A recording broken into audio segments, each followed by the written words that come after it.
Le coup de foudre a été immédiat pour Jérôme Pécresse, qui fête ses 56 ans ce vendredi 17 mars. S'il connaît sa future épouse Valérie Héroux depuis des années, ils se rencontrent vraiment le jour du mariage de mon meilleur ami, confie la présidente de la région Île-de-France au magazine Closer en février 2022. Jérôme était persuadé que j'étais la mariée, mais j'étais juste la témoin, se souvient-elle avec humour. Si ce jour-là, elle ne prononce pas ses vœux, elle est pourtant déjà bien en couple. Alors pour la séduire, Jérôme Pécresse a multiplié les stratagèmes, ça a duré 6 mois et j'ai craqué pour lui. 2 mois après ses retrouvailles, l'homme d'affaires, amoureux, fait sa demande en mariage.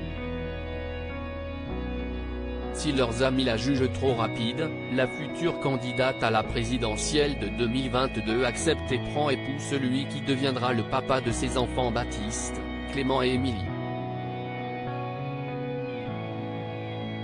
Depuis, Valérie Pécresse peut compter sur son époux pour la soutenir dans sa carrière en politique. Supérieur à découvrir les hommes de la vie de Valérie Pécresse. Jérôme Pécresse, fervent soutien de Valérie Pécresse en politique en 1998, si est lui qui la pousse à se lancer aux côtés de Jacques. Ma chérie, tu ne vas pas faire toute ta carrière au Conseil d'État. Je sais que tu aimes Chirac depuis longtemps. Si est très risqué de le rejoindre. Mais si tu le sens, tente ta chance à l'Élysée, lui avait-il conseillé, raconte l'ancien banquier à Paris Match, en décembre 2021. Déjà en 2010, le président d'Alstom Renewable Power, devenu GE Renewable Energy, confiait dans les colonnes du même magazine, « J'essaie de soutenir ma femme pour qu'elle s'épanouisse dans sa carrière ». Avant d'ajouter, la politique est une ascèse qui serait impossible sans le soutien du conjoint. Malgré des carrières bien remplies, il assurait, « Je ne vis pas du tout comme un mari de ministre. Notre vie personnelle n'a quasiment pas été affectée. » Des propos confirmés par Valérie Pécresse, plutôt que de venir dans un meeting, il préférera toujours rester avec les enfants.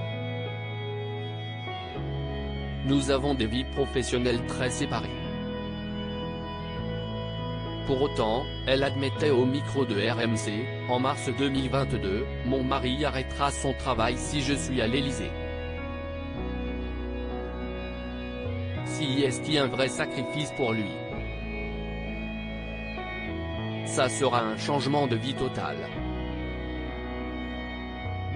Évidemment, on en a parlé et décidé ensemble. Crédit photo, Olivier Borde.